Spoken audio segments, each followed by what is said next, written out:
इनके बाद जो है तो 12 रबीउल अव्वल आने वाली है, निकलेंगे जुलूस बहुत सारे, रोडों पे हम डीजे बजा के वहाँ नाचेंगे अपने लोग।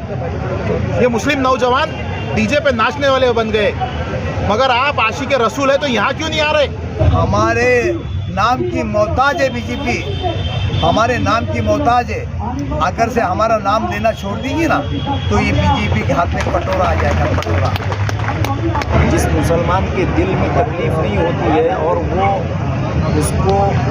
उसके दिफा के लिए अगर खड़ा नहीं होता है, अपनी कुदरत के बावजूद अगर वो कोशिश नहीं करता है तो उसको फिर अपने ईमान की खैर मना लेनी चाहिए। 2014 के अंदर बलात्कार के सबसे ज़्यादा जो केसेस हुए वो बलात्कार के हुए, सबसे ज़्यादा अन्याय हुआ तो हमारी बेटियों के ऊपर हुआ, सबसे ज़्यादा अत्याचार हुआ तो हमारे बेटी के ऊपर हुआ। ये सरकार के अंदर कोई सुरक्षित नहीं है। आपका पद, आपकी पार्टी आप सल्लल्लाहु अलैहि वसल्लम से बड़ी नहीं है, ये बात आपके जहनों में बिठाइए आप। अगर आपकी पार्टी को आप बड़ा समझते तो जूते की नोक पे रखिए ऐसी पार्टी को। आज बोलते बाबा साहब अम्बेडकर साहब ने ये कलम दी हुई है, तलवार से ज़्यादा ताकत रखती है ये कलम। वाकई में अगर जो तुम कलम वाले बन जाओगे, कलम वाले बन जाओगे तो यकीन मानो किसकी माँ नहीं जनी जो तुम्हारा मुकाबला कर सकता है। सर क्या कहेंगे कि जो आज साहिबान का चौथा दिन है, लेकिन क्या यहाँ पे भी ऐसा मसला आ रहा है कि मेरे वाला बैठा तो मैं आऊँगा, मेरी शायद नबी तो सबके, क्या यहाँ पे भी ऐसा लग रहा है कि मेरा मसलक वाला है बैठा तो मैं चाहूँगा बोलिए, जबकि जुम्मे दिन आज। बिस्मिल्लाहिर्रहमानिर्रहीम। सबसे पहले ये मसला समझ लेना चाहिए कि नामूस रिसालत की हिफाजत करना हमारे ईमान का हिस्सा है। जो मुसलमान नबी सल्लल्लाहु अलैहि वसल्लम की बेहुरमती होने के बाद, उनकी शान में गुस्ताखी होने के बाद, जिस मुसलमान के दिल में तकलीफ़ नहीं होती है और वो उसके दिफा के लिए अगर खड़ा नहीं होता है, अपनी कुदरत के बावजूद अगर वो कोशिश नहीं करता है तो उसको फिर अपने ईमान की खैर मना लेनी चाहिए। क्योंकि हुजूर सल्लल्लाहु अलैहि वसल्लम के मुतालिक अल्लाह फरमाते हैं कि ईमान वालों पे अपनी जान, उनकी खुद की जान से ज़्यादा हक हमारे नबी सल्लल्लाहु अलैहि वसल्लम। इसीलिए ये जो गुस्ताखी हुई उस बाबा की तरफ से, ये बहुत ही गलत बात है और इसका ये अल्फाज में जो है ये कहना चाहिए तमाम मुसलमानों ने कि उसको जो है फांसी की सज़ा दी जाए और जितनी कड़ी से कड़ी कार्रवाई हो सकती है वो कार्रवाई की जाए। हमारी जमीयत उलमा, हमारी मजलिस अइम्मा व मुअज्जिनीन औरंगाबाद की, उनकी जानिब से हम जो है यहाँ पर आज आए थे कि हम उलमा की तरफ से जो है ये साहिब खान साहब के पास में जो यहाँ बैठे हैं, हमें मालूम हुआ, हम यहाँ पर आए और अभी चंद रोज़ पहले हमारी मीटिंग भी हुई। तो इंशाअल्लाह उलमा की क़ियादत में ये मुनज़्ज़म काम इसका स्टार्ट होगा, मुनज़्ज़म तरीके से इंशाअल्लाह इसकी तहरीक चलाई जाएगी। क्योंकि नबियों के वारिस जो है अम्बिया के, वो उलमा इकराम, और मैं कहता हूँ कि सबसे पहला हक़ उन्हीं का है कि वो आप सल्लल्लाहु अलैहि वसल्लम की नामूस की हिफाजत के लिए आगे आए। तो इंशाअल्लाह उसके मुतालिक मशवरा हुआ, जो भी कानूनी कार्रवाई और कानूनी एतबार से जो भी पॉसिबल हो सका, इंशाअल्लाह उसके ख़िलाफ़ जो है कड़ी से कड़ी कार्रवाई के लिए जो है उलमा इकराम और अवाम उनके साथ में, और जो दर्द दिल रखने वाले अवाम इंशाअल्लाह वो कंधे से कंधा मिलाकर चलेगी और इंशाअल्लाह उस जो है गुस्ताख रसूल को इंशाअल्लाह हम कड़ी से कड़ी सज़ा दिला करें इंशाअल्लाह। आपका नाम बताइए। मैं कारी मुदस्सिर उमर है, मेरे साथ मुफ्ती अब्दुल सत्तार साहब, मुफ्ती नदीम साहब, हमारी मजलिस अइम्मा व मुअज्जिनीन औरंगाबाद। मैं अपील करता हूँ तमाम जो है उलमा से, आवाम से कि ये यहाँ पर जो साहिब खान साहब बैठे हुए हैं तो हम आए कम अज़ कम उनके साथ में अपना एहतजाज दर्ज कराएं और जो है इंशाअल्लाह मुनज़्ज़म तरीके से उलमा की क़ियादत में भी इंशाअल्लाह कैंपेनिंग चलाई जाए। क्या कहेंगे आज आपका कितना दिन है और जो नबी की शान में गुस्ताखी हुई थी उसके ऊपर कुछ अभी तक की अमल हुआ, कोई अधिकारी आए बात करने के लिए? अधिकारी कल आए थे और मेरा आज चौथा दिन है। मेरी आज तबीयत भी थोड़ा नासाज है और बीपी लो है। ऐसा तो मैं तकरीबन 1.5 महीने से बीमार था और थोड़ा सा तबीयत अच्छी होने की बुनियाद पर जैसे हमारे नबी पाक सल्लल्लाहु अलैहि वसल्लम की इस पाखंडी बाबा ने बेहुरमती की और ये मुझे बर्दाश्त से काबिल नहीं था। इस बुनियाद पर मेरी तबीयत थोड़ी सुधर आने की बुनियाद पर हमने फैसल खान साहब के साथ में और हमारे जो राष्ट्रवादी के जो नौजवान हैं अशफाक खान, इनके साथ में हमने निवेदन दिया। पहला निवेदन औरंगाबाद शहर के अंदर पहला निवेदन हमारा था। तबीयत ख़राब होने के बावजूद भी मैं वहाँ पहुँचा। एक मेरे अंदर एक जज्बा था जिसने हमारी नबी की तौहीन की, लेकिन आज सुबह से मेरी तबीयत बहुत नासाज है और मेरा BP भी है और मेरी आवाज़ भी ज़्यादा नहीं निकली है। दुनिया में मैं मीडिया के माध्यम से ज़्यादा आवाज़ में बोल नहीं सकता हूँ और ज़्यादा बोलने के काबिल नहीं है, लेकिन आज मैं इस हालात में बोलना चाहता हूँ कि जो हमारे नबी पाक सल्लल्लाहु अलैहि वसल्लम के बारे में, इसके बारे में हम बार बार कह रहे हैं और तमाम दिगर पार्टियां के बारे में ये बात कान तक भी जा रही है, क्या संसद के अंदर इसका एक बिल पास होना चाहिए ताकि कोई भी समाज का हो, या वो हिंदू हो या मुस्लिम हो या कोई भी समाज का हो, इसका एक बिल पास होना चाहिए ताकि इसको तकरीबन 10 लाख का इसको दंड होना चाहिए और कम से कम 2 साल की सज़ा इसको होना चाहिए। तो ऐसे हालात में कोई भी इंसान हो किसी के धर्म के बारे में बोलने की बिल्कुल कोशिश नहीं करेगा और उसके बारे में 10 बार सोचेगा कि भाई मैं किसी के बारे में क्या बोलूँ। तो ये हमारा एक कानून के बारे में ये हमारा ही चल रहा है और हमारा यही मसला है कि भाई जब कानून सबके लिए बराबर है, सब इंसान के लिए, चाहे वो उद्योगपति हो या फिर गरीब हो, कानून हमारे लिए सबके बराबर मायने रखता है। तो इसको और जबकि इसको 37 से 35 36 जो इसके ऊपर FR हुए हैं, इसके ऊपर FR हुए और FR होने के बाद ये खुलेआम चैलेंज भी कर रहा है कि भाई मेरा कोई कुछ नहीं कर सकता। तो ऐसे पाखंडी को हमारी जो है तो सरकार से अदमन गुजारिश है, इसको फ़ौरन जो है तो खारिज किया जाए। अब हमारा जो आखिरी में हमारी सरकार को एक चेतावनी है, अगर से ये जल्द से जल्द अरेस्ट नहीं होता तो इसकी जिम्मेदार सरकार रहेगी। जो भी महाराष्ट्र के अंदर परिणाम होंगे और जो भी मामला सामने आएंगे तो इसकी जिम्मेदार सरकार रहेगी और इसके जिम्मेदार इसके ऊपर सरकार के ऊपर जिम्मेदारी डाली जाएगी। सर क्या कारण है कि बिल इतनी लेट हो रहा है अभी तक की विधानसभा में या फिर पार्लियामेंट, इसके लिए जो है अभी तक बातचीत नहीं हो रही है, क्या मसला क्या है फिर?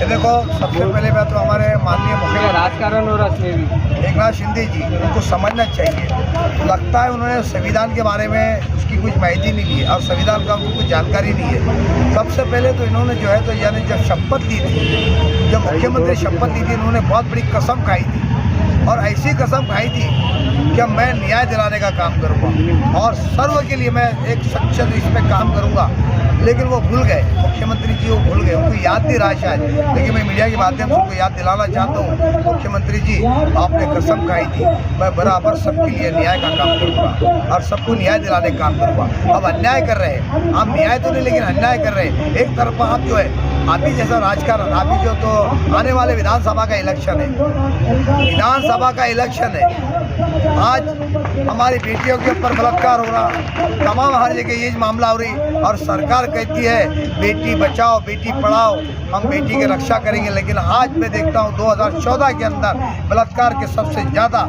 जो केसेस हुए वो बलात्कार के हुए, सबसे ज़्यादा अन्याय हुआ तो हमारी बेटियों के ऊपर हुआ, सबसे ज़्यादा अत्याचार हुआ तो हमारे बेटी के ऊपर हुआ। ये सरकार के अंदर कोई सुरक्षित नहीं है, कोई सुरक्षित नहीं है सरकार के अंदर, ना कोई दलित समाज का यानी OBC समाज का कोई भी ये सरकार के अंदर सुरक्षित नहीं है। सिर्फ सुरक्षित है तो RSS वाले और बजरंग दल वाले और ऐसे पाखंडी बाबा, बाकी कोई सुरक्षित नहीं है। तो ये सरकार जो है तो न्याय देने का काम बिल्कुल नहीं कर रही। सर ये जो CM MLA MP जो रहते हैं, जब वोट के वक्त या ऐद के वक्त जो है तो ऊपर वाले नाम लेते हैं, लेकिन कुछ वोट बैंक के लिए भूल जाते हैं या उनको याद नहीं रहता, कुर्सी के आस्ते जो तो राजकारण करते रहते हैं।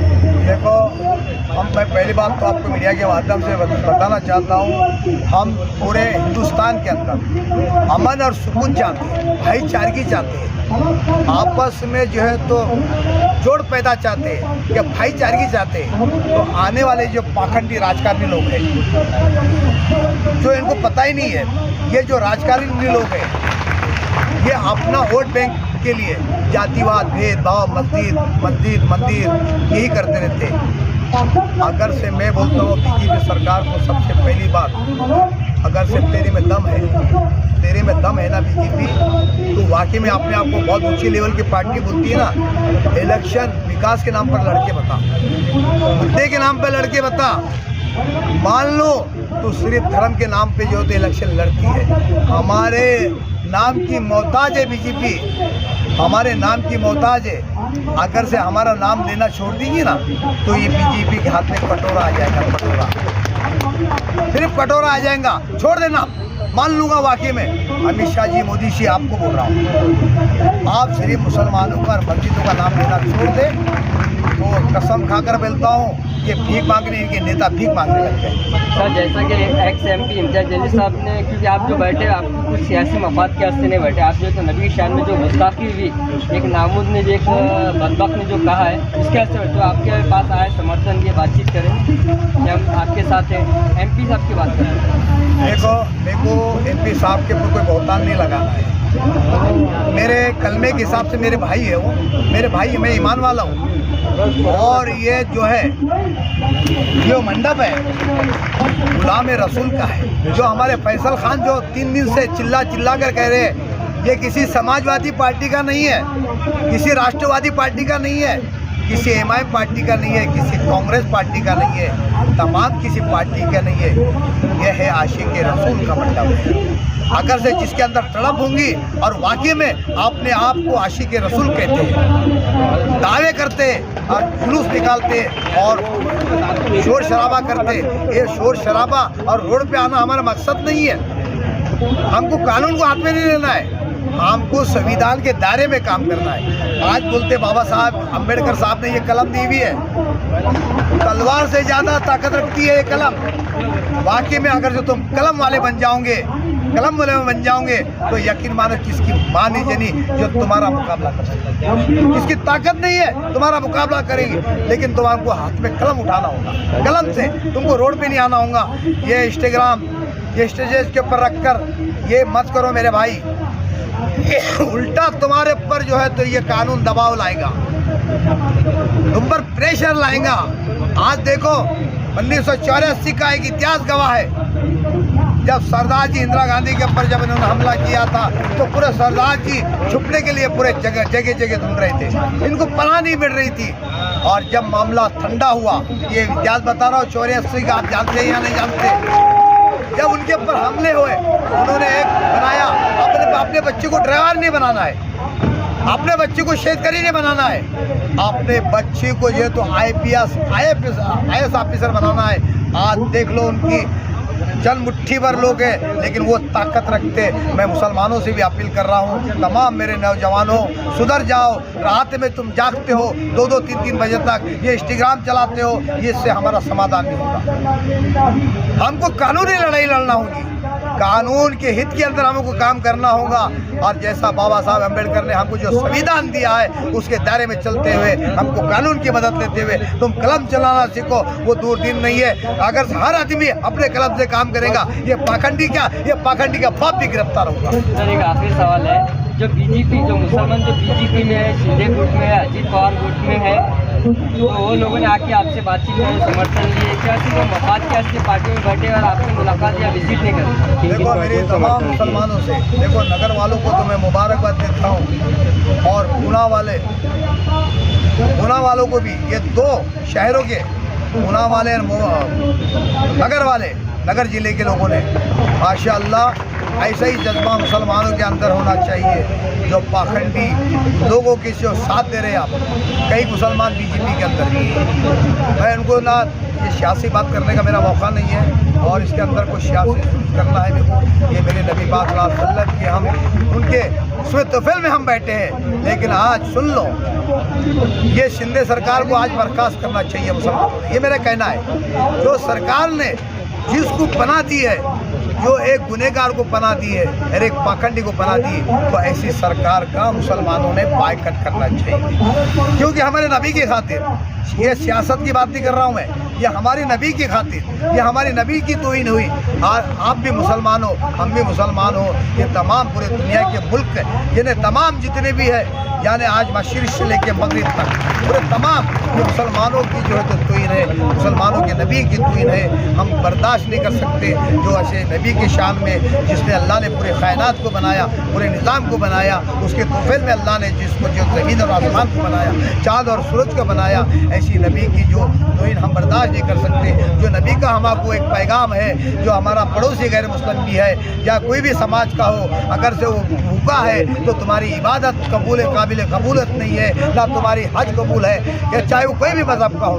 वो नबी की हम उम्मती है, वो नबी की हमारी वो तालीम है, और नबी के बारे में ऐसा पाखंडी जब बोलता है तो हमारे लिए वो बर्दाश्त नहीं हो सकता।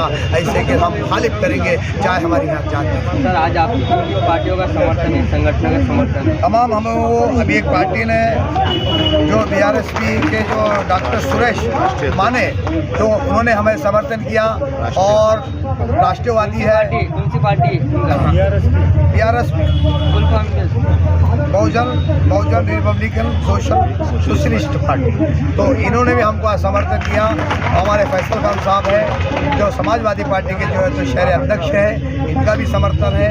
हमारे जो भाजपा शहर उपाध्यक्ष राष्ट्रवादी के जो अल्हम्दुलिल्लाह बहुत काबिलियत यानी बहुत अच्छी मशरूब शख्सियत है, जो आज नौजवानों का जज्बा रखती है और अल्हम्दुलिल्लाह एक ईमान का जज्बा रखती है, ये भी इन्होंने एक शख्सियत ने हमको जो है तो इसका समर्थन दिया है। और तमाम पार्टियां जो दलित के मुझे मालूम याद नहीं है, और वो उन्होंने भी हमको समर्थन रहा। और आज वंचित वालों ने भी हमारा समर्थन दिया, और तमाम औरंगाबाद के नौजवानों का अल्हम्दुलिल्लाह हमको समर्थन है। सर क्या कहेंगे, आज डिवीजनल कलेक्टर ऑफिस के सामने आज चौथा दिन है, लेकिन इसके ऊपर कुछ एक्शन नहीं हुआ। कितने FIR हुए महाराष्ट्र से, ऑनलाइन कितने हुए, ये बताइए। देखिए पूरे महाराष्ट्र से 30 से 35 FIR दर्ज हो चुके हैं। हर ज़िले में 1 से 2 FIR दर्ज हो रही है। और आज हमारे उपोषण का जो साकड़ी उपोषण है उसका 4 दिन हो गए, चौथा दिन है हमारा। मैं सबसे पहले एक ही बात बोलना चाहूँगा जो रोज़ मैं बता रहा हूँ, आज जुमा था और मुझे यकीन था कि जुमे की नमाज के बाद शायद यहाँ लोग जो है आशिक़े रसूल आएंगे, मगर बड़े अफसोस के साथ मुझे कहना पड़ रहा है कि अब कुछ दिन के बाद जो है तो 12 रबीउल अव्वल आने वाली है। निकलेंगे जुलूस बहुत सारे, रोडों पे हम DJ बजा के वहाँ नाचेंगे अपने लोग। ये मुस्लिम नौजवान DJ पे नाचने वाले बन गए, मगर आप आशिक़े रसूल है तो यहाँ क्यों नहीं आ रहे? अपने ईमान का सबूत क्यों नहीं पेश कर रहे आप? क्या यही आपके ईमान का दर्जा है? क्यों आ नहीं रहे? अब मेरा सवाल है इन सब नौजवानों से जो आपके चैनल के ऊपर देख रहे हैं ये वीडियो। मैं आखिर में एक ही बात कहूँगा कि देखिए यहाँ आना आपका बहुत ज़रूरी समझिए। आप रात भर बैठ के व्हाट्सअप सोशल मीडिया को अपनी ज़िंदगी समझ लिए। ये आपकी ज़िंदगी नहीं है मुसलमानों, नौजवानों, ये तुम्हारी ज़िंदगी नहीं है। हमारी ज़िंदगी मोहम्मद सल्लल्लाहु अलैहि वसल्लम के नक्श कदम पे चलना है, और उनकी शान पे अगर गुस्ताखी होती है तो आज यहाँ मजमा जमा होने को ना था। मुसलमानों जुमे के बाद तो तुमने कम से कम यहाँ हाज़िरी देना था, 10 मिनट के वास्ते तो आना था कम से कम। और वो पार्टी वालों से भी कहूँगा मैं जो अपने पद को बड़ा समझ बैठे, आपका पद, आपकी पार्टी आप सल्लल्लाहु अलैहि वसल्लम से बड़ी नहीं है। ये बात आपके जहनों में बिठाइए। आप अगर आपकी पार्टी को आप बड़ा समझते तो जूते की नोक पे रखिए ऐसी पार्टी को। सर कुछ मफाद परस्त जो है तो BJP में भी है, शिंदे गुट में भी, अजीत पवार गुट में भी, जबकि उनका संरक्षण कर रही है, साथ में बैठे हुए बाबा के, अरे आपके पास आके समर्थन नहीं दिए। ऐसे मुसलमानों ने वापस से कलमा पढ़ना चाहिए। जो शिंदे गट और BJP और वो अजीत पवार गट के जो मुसलमान नेता है उन्होंने वापस से कलमा पढ़ना चाहिए। मुझे तो लगता है वो ईमान से खारिज हो गए, वो तो अल्लाह ही जानता है क्या है, मगर मुझे लग रहा है कि ईमान से खारिज हो गए। उन्होंने वापस से कलमा पढ़ना चाहिए और आशिक़े रसूल होने का अपना सबूत पेश करना चाहिए। सर उनको लग रहा है मैं यहाँ पे आ जाऊँ, मेरी पोस्ट चल जाएंगी, मेरा ऑर्डर चल जाएगा। मैं वही कहा आपसे कि देखिए ऐसी पार्टी जो आपको यहाँ आने से रोकती है, जो आपको आशिक़े रसूल होने से रोकती है, तो जूते के नोक पे रखिए ऐसी पार्टी को आप। उनको लगता हूँ पार्टी से मेरा गद्दार चलता हूँ ना। ऐसी कमाई किस काम की आपकी जिससे आपका घरदार चल रहा है और आपको आप सल्लल्लाहु अलैहि वसल्लम की गुस्ताखी होने के बाद भी आपको आने से वो पार्टी रोक रही है? तो ऐसी पार्टी पे लानत है।